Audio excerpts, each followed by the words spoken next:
علیکم بینندگان گرامی، با توجه شما برنامه اطلاعاتی امروز از شبکه آسیای مرکزی با سرخط مهمترین خبرها پیشکش می گردد. در استودیو با شما من صلحیه گلبیک قرار دارم.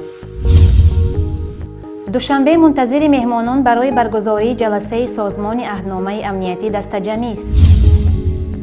اظهارات شورای سیاسی حزب نهضت اسلامی تاجیکستان علیه نشرهای غیرقانونی و تهمت‌های آگنتی دولتی خاور.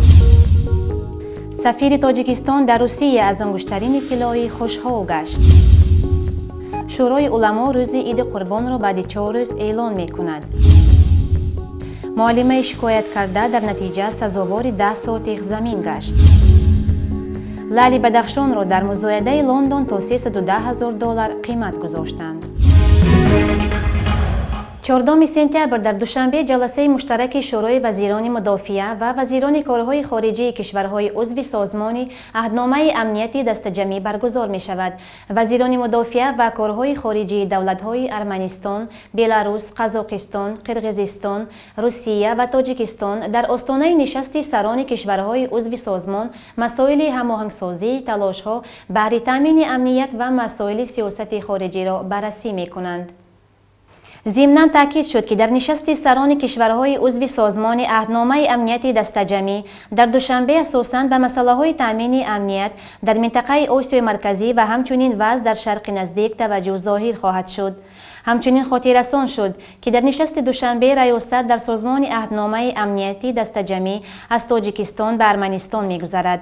الکی رئیس جمهور قزاقستان نورسلطان نظربایف دایر به سفر رسمیش به دوشنبه روز 14 سپتامبر خبر داده است. آگنتی دولتی خاور دیروز در خبر نشر کرده است که موافق آن رهبر حزب نهضت اسلامی تاجیکستان محیدین کبیری در همکاری با گنرال فرار کرده عبدالحلیم نظرزاده به کوشش تبادلات دولتی متهم دانسته شده است. همزمان صبح امروز شورای سیاسی حزب نهضت اسلامی تاجیکستان اظهارات جوابی بر این خبر نشر نمود. در اظهارات همچنین آمده است: شورای سیاسی حزب نهضت اسلامی تاجیکستان از معرکه تبلیغاتی گسترده در رسانه‌های دولتی و قسمی از رسانه‌های مستقل که شباهت به جنگ اطلاعاتی را دارد اظهار نگرانی نموده آن را زمینه ساز یک پیامد ناخوش برای ملت و دولت می‌داند.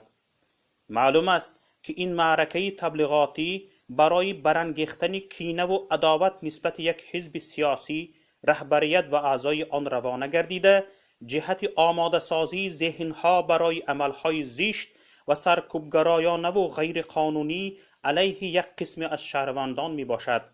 با وجود آن که شورای سیاسی حزب نهضت اسلامی تاجیکستان در اظهارات قبلی خود دعوای وزارت کارهای داخلی جمهوری تاجیکستان را درباره عضو حزب نهضت اسلامی تاجیکستان نبودن گنرال نظرزاده و برخی از همراهانش را با سند و منطق رد کرده بود، این دعوای بی اساس باز هم در رسانه‌های دولتی به تکرار نشر می‌شوند.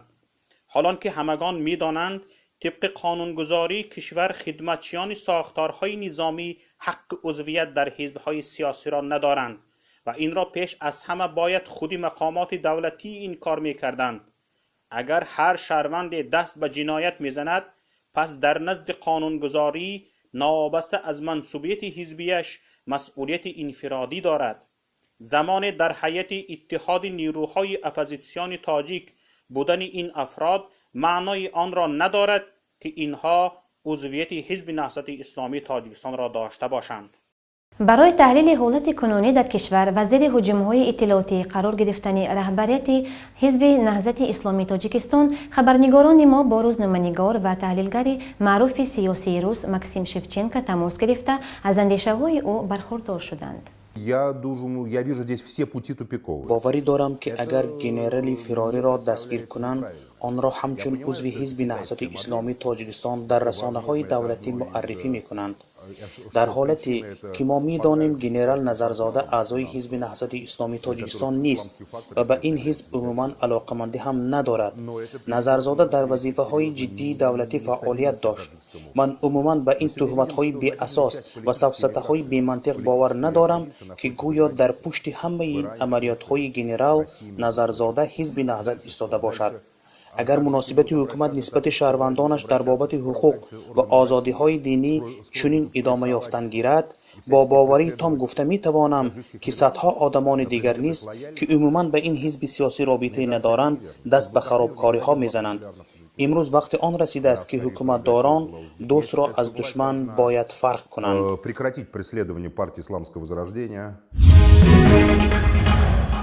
با چنین واکنش های مقامات و رسانه های خبری دولتی حزب نهضت اسلامی تاجیکستان چگونه جواب دادن است؟ عین حال حزب در کدام وضعیت قرار دارد و آیا این حزب قرارگاه خود را برگردانیده می تواند؟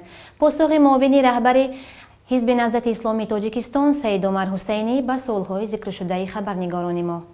بسم الله الرحمن الرحیم.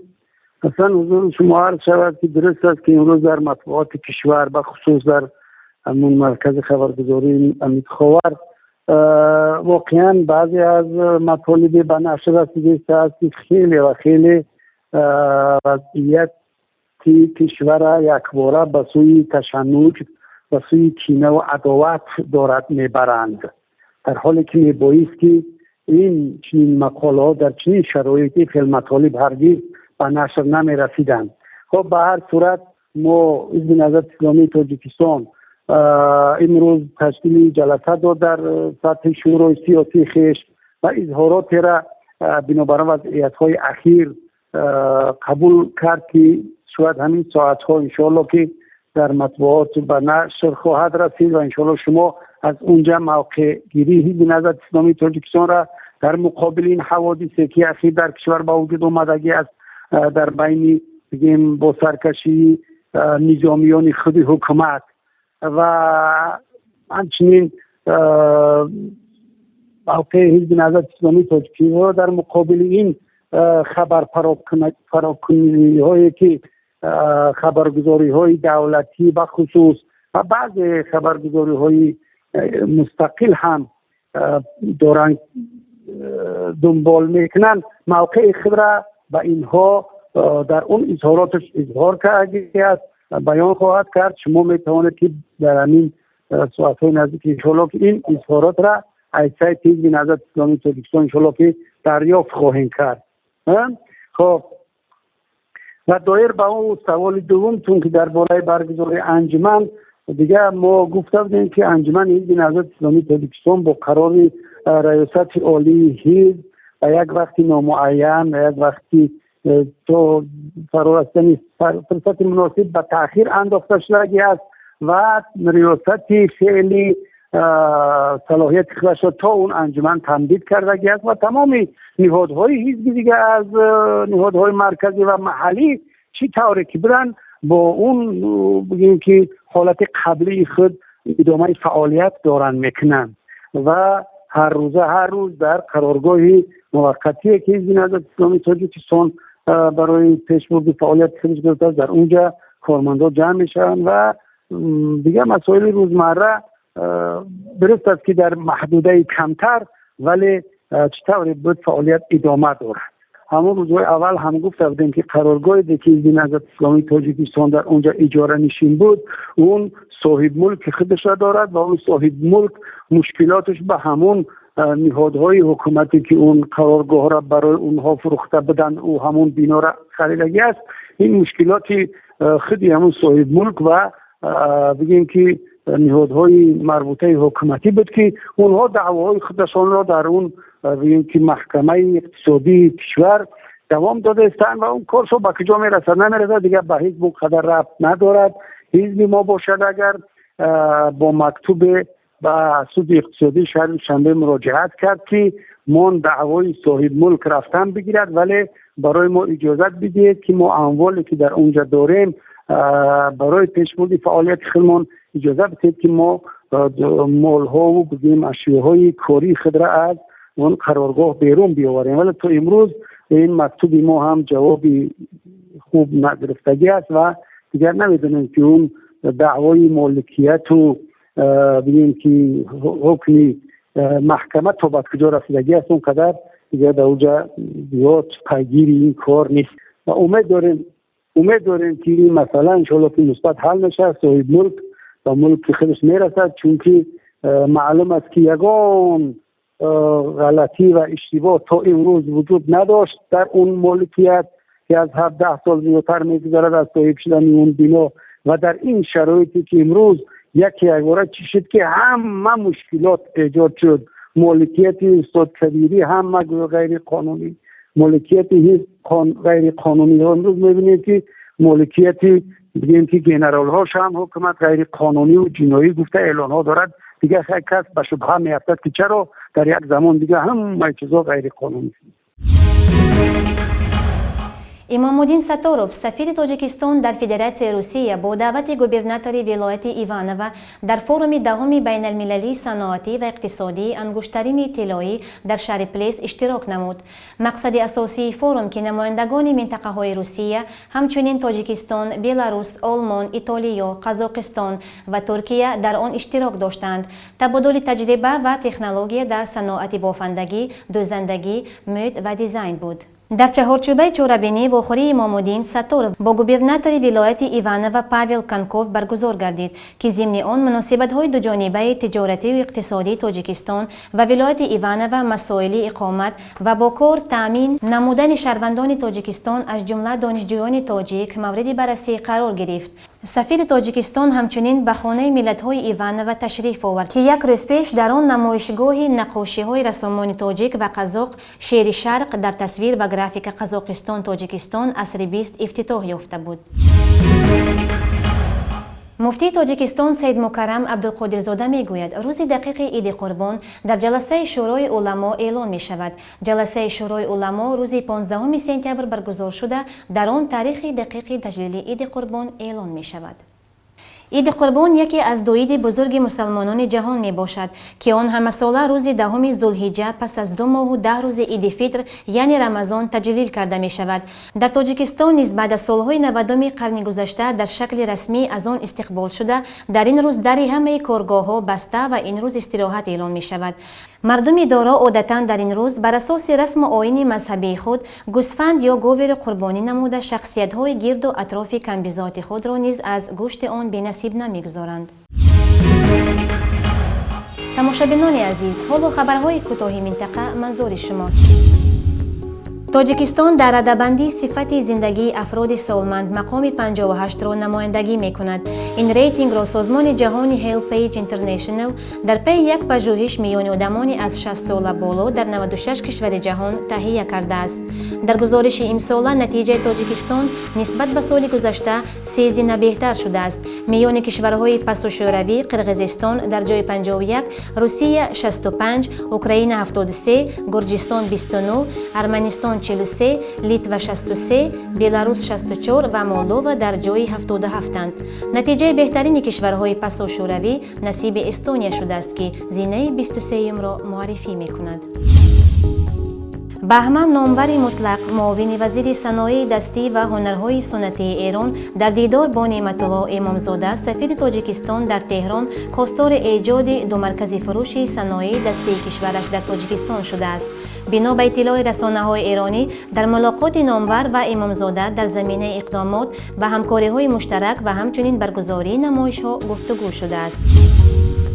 65 دهه منطقه راغستان در بدخشان جمهوری اسلامی افغانستان از جانب دسته طالبان خراب کرده شدند. در این باره مقامات محلی ولایت بدخشان جمهوری اسلامی افغانستان خبر داده است. رسیم خان راغی رئیس راغستان بدخشان میگوید که این دهه ها را 2 روز پیش از طالبان به دست خود درآوردند. همچنین وی افزود که 25 نیروهای کمکی به این منطقه فرستاده شده از حمله هوایی برخوردار نشدند.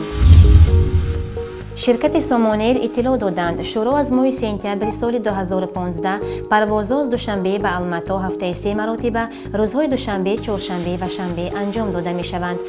وقت پرواز از پایتخت تاجیکستان ساعت 11:35، از الماتی به دوشنبه ساعت 15:55. تمام پروازها به هواپیماهای بوینگ 737 عملی می گردند. تا امروز سامانیر پروازها را از تاجیکستان به سمت‌های آلمان، ترکیه، خیتای، روسیه و قزاقستان موفقانه اجرا می نماید. سامانیر دارای هواپیماهای بوینگ 737، 300، 800 و 900 می باشد. رئیس ولایت ختلان دولتشاه گل احمدزاده در انتها به داد آموزگار جوان رسید و با امر او به این معلمه 10 سوتق زمین جدا کردن است. مدینه محمد و معلمه 27 ساله دهه بوستان جماعت دهات گلستره یوسفووا که 3 سال این جانب به مقامات محلی برای دسترسی به زمین مراجعت میکرد. بعد یک اشکارگوییش در نزد دولتشاه گل احمدزاده رئیس ولایت ختلان مشکل خود را حل کرد. این معلمه در مکتب تحصیلات همگانی رقم 49 ناحیه یاوان از فن زبان روسی درس میدهد. هفته گذشته در حضور رئیس ولایت دولتشاه گل احمدزاده که به ناحیه یاوان سفر کرده بود، او آشکارا درباره نیازمندیش به زمین، شرایط سخت زندگیش در یک خانه تنگ شکایت کرد و گفت که 3 سال اخیر مراجعت‌هایش به مقامات برای گرفتن پاره زمین بی نتیجه می انجامد.